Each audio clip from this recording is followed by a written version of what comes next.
नमस्कार, आप देख रहे हैं पीवीपी न्यूज। मैं राकेश तिवारी। दुनिया में कहीं ना कहीं न्याय अब खत्म होते जा रहा है, खास गरीबों के लिए। जो गरीब कमजोर तबके हैं उनके लिए प्रशासन अंधा हो चुका है, न्याय बहरा हो चुका है।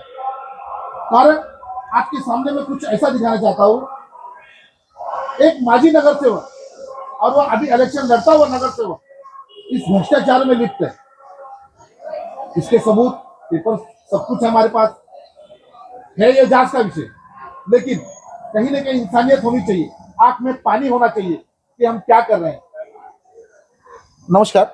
नमस्कार क्या मामला है आपका? क्या तकलीफें हैं आपकी? कैसी तकलीफें हैं? सर जी, मेरा जो लोन है, मेरा जो घर है, वो घर में विनोद पाटिल से खरीदा हुआ हूँ जी। और जो पेपर, जो डॉक्यूमेंट कल जो मेरे घर में जो बैंक वाले आए थे या तहसीलदार लोग जो आए थे जी। तो उनको जो पेपर दिया है, जो दीपक निर्मल के नाम पे किया हुआ है, उसका भी उन्होंने फ्रॉड किया है, उनको भी उन्होंने फंसाया हुआ है। किसने फ्रॉड किया है? ये फ्रॉड विनोद पाटिल ने किया है। ये आप कैसे कह सकते हैं कि विनोद पाटिल ने किया? क्योंकि जब आपको विनोद पाटिल ने रूम दे दिया, पेपर्स दे दिए, तो फिर विनोद बरोबर है। पाटिल को विनोद आप कैसे आरोप पाटिल लगा रहे हैं? के जो बैंक है, वो बैंक में मैंने भी लोन के लिए अप्लाई किया था और मेरे अप्लाई के ऊपर मेरा लोन पास नहीं हुआ, लेकिन मेरे पेपर लगाए गए और जो मैंने इसका रजिस्ट्रेशन ऑफिस से जो पेपर निकाले हैं जी।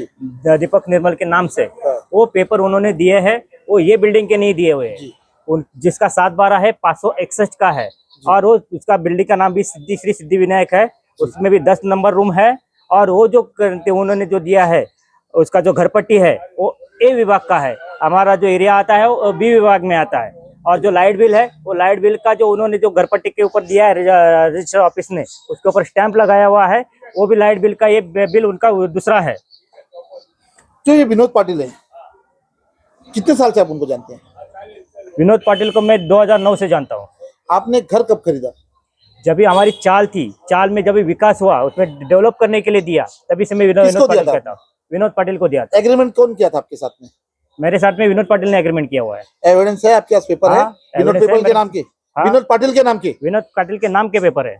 आप जो बोल रहे हैं अपने होश हवास में बोल रहे हैं सर? क्या क्या बोल रहे हैं? होश हवास में बोल रहा हूँ मैं। विनोद पाटिल के नाम के एग्रीमेंट है? हाँ, है मेरे पास। सर, आप गंभीरता से किसी आदमी पे आरोप लगा रहे हैं, विनोद पाटिल के नाम से पेपर्स आप शो कर सकते हैं? हाँ। तो ये आपको जब उन्होंने आपको जब ताबा दिया, हाँ, तो उसके बाद तो कुछ विवाद हुआ इसमें? विवाद हुआ था कि मेरे को जो रजिस्ट्रेशन हुआ था, वो टाइम में रजिस्ट्रेशन बंद हुआ था, तो उन्होंने रजिस्ट्रेशन के लिए मेरे पास से 5.5 लाख रुपया लिया है। जो मेरा गाला था, वो गाला मेरे को 90 लाख का गाला देने वाला था। इसके ऊपर मेरे को 3 रूम देने वाले थे, इसके लिए मेरे को चाबी दिया है उन्होंने, और ये रूम का चाबी विनोद पाटिल ने दिया हुआ है। ये रूम का चाबी? हाँ, और ये मेरे को 2021 में चाबी दिया हुआ है, और जो सामने वाले का लोन किया है बैंक वाले ने, तो 2022 में किया हुआ है। और सामने वाला जो बैंकर है, इधर आया लीगल करने के लिए आया नहीं है। देखिए, बहुजन विकास आघाड़ी के वरिष्ठ नेता, आमदार, माजी आमदार हितेंद्र ठाकुर है, कभी आप उनसे मिलने गए इस विषय में? मैं उनके आदमी को मिलने भी गया था, लेकिन मेरे को उधर से कोई भी मिला नहीं। मैं अपने कैमरा के माध्यम से हितेंद्र ठाकुर जी से बोलूंगा,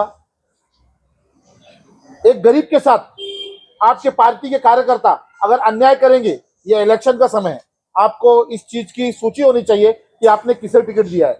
आमदार जी, माजी आमदार जी, 35 साल आप यहाँ पे राज किया। अगर इस तरह से गरीबों को बेघर किया जाएगा, कहीं ना कहीं इसका रिजल्ट, परिणाम आपको इस इलेक्शन में भुगतना पड़ेगा, अगर ये सही है तो। लेकिन एक जांच का विषय भी है। नमस्कार। काय बोलणार आपण? आपल्याला हिंदी जमते? जैसा आपको तकलीफ है बताइए, क्या क्या तकलीफ हुई, कैसा कैसा घटना है आपके साथ? ये सब, ये हम लोग मतलब ये रूम है ना, तो हम मेरे पास से पैसा लिया रजिस्ट्रेशन के लिए, और उन्हीं का रजिस्ट्रेशन किया और मेरा नहीं किया। कई बार उनको मैंने बुलाया यहाँ पे कि मतलब आपने पैसा कैसे दिया था? रोकड़ा दिया था या चेक से दिया था? उसके आदमी के पास हमने बैंक डिटेल है मेरे पास, बैंक से मैंने पैसा उनको ट्रांसफर उनके आदमी को दिया और 50,000 रुपये खाली उनका गया हुआ है, वो खाली मैंने कैश में दिया है। हाँ, तो वो सब एविडेंस है आपके पास? हाँ, वो एविडेंस है। क्या कहना चाहेंगे आप प्रशासन से? क्या करना चाहेंगे? मुझे न्याय चाहिए, क्योंकि मालूम है मेरे ऊपर बहुत अन्याय हुआ है। मेरे को ऐसा लग रहा है अभी मैं मर जाऊं ना तो भी अच्छा है, क्योंकि ये देखने के लिए मेरे को बहुत परेशान हो गई। मुझे नहीं सहन होता है। मैं सब्जी बेचने वाली औरत हूँ, मेरा आदमी प्लम्बिंग का काम करने वाला, ना हम लोग किसी के लेने में थे, ना किसी के देने में थे। रोज काम करना है, रोज कुआं खोदना है, रोज खाना है, ऐसा हमारी स्थिति है। और ये लोगों और को ये मैंने हमारे कई को बार बोला, प्रशासन ने मैंने 27 तारीख तक हमको मांडवाली ये करने दिया के है, लिए कई बार मैंने बोला टाइमिंग दिया है। और ये कि आओ मेरे सोसाइटी में आ जाओ, सामने बैठो, मैं क्या दिया है वो बोलो, और वो सामने वाले ने क्या दिया है वो बोलो। और क्यों क्या मालूम है, यहाँ पे मेरी इज्जत का भजिया उड़ा जा रहे हैं। हाँ, और रहना मेरे को यहाँ पे मुश्किल हुए है। आप कभी आमदार एथन ठाकुर के पास गए थे? नहीं, मिल जाने का जाना चाहिए ना। एक उसके पार्टी का कोई कार्यकर्ता आपके साथ में नाराजगी करता है, गलत काम करता है, उसके वरिष्ठ को तो मालूम पड़ना चाहिए। जब आप लोग वहां नहीं जाएंगे, लोगों को नहीं बताएंगे कि किस तरह से आपके साथ में गलत हो रहा है, ये पुलिस का भी काम है। इसमें जांच का पुलिस स्टेशन में आपने कंप्लेंट किया है? पुलिस स्टेशन में कंप्लेंट भी की है। हाँ। उसमें पुलिस स्टेशन का जो एपीआई है स्वप्निल कदम, उन्होंने कोई भी चार्ज नहीं किया है। और उन्होंने जब मैं उनके पास गया तभी विनोद पाटिल ने उनको पैसा दबा देकर उनका मुंह बंद कर दिया है। कभी आप इस विषय में एसीपी डीसीपी डीसीपी सबके पास मैंने कंप्लेंट दिया हुआ है, उसका मेरे पास रिसीव कॉपी भी है। गंभीर मामला है। और देने जब भी हम लोग बैठे और ये थे, मेरे को 27 तारीख तक मेरे को लास्ट डेट दिया है बैंक वालों ने। और मेरा जो पेपर है वो लीगल पेपर है, और सामने वाले को जो पेपर दिया है वो एकदम बाहर में, यानी ये पेपर ऐसा दिया है कि उसमें कुछ भी लेना देना नहीं है बिल्डिंग से। और ये जैसा उन्होंने मेरे को खाली कर दिया तो मेरी माँ किधर जाएगी, आज उसको चलने नहीं हो रहा है। और ये ऐसा हो गया तो हम लोग सीधा 27 तारीख को आत्मदान कर देंगे पूरा। इसके खिलाफ हूँ। देखिए, कभी भी इंसान को हारना नहीं चाहिए।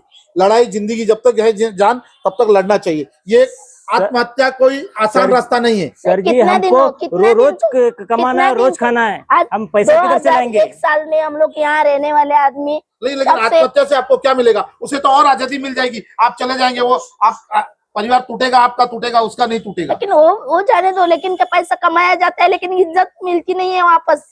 गए इज्जत मिलती नहीं है, इतना मुझे मालूम है, बाकी कुछ भी मुझे मालूम नहीं है। मुझे इतना टेंशन आए लेना कि अभी भी मैं कुछ भी कर सकती हूँ, क्योंकि मालूम है मैं परेशान हूँ।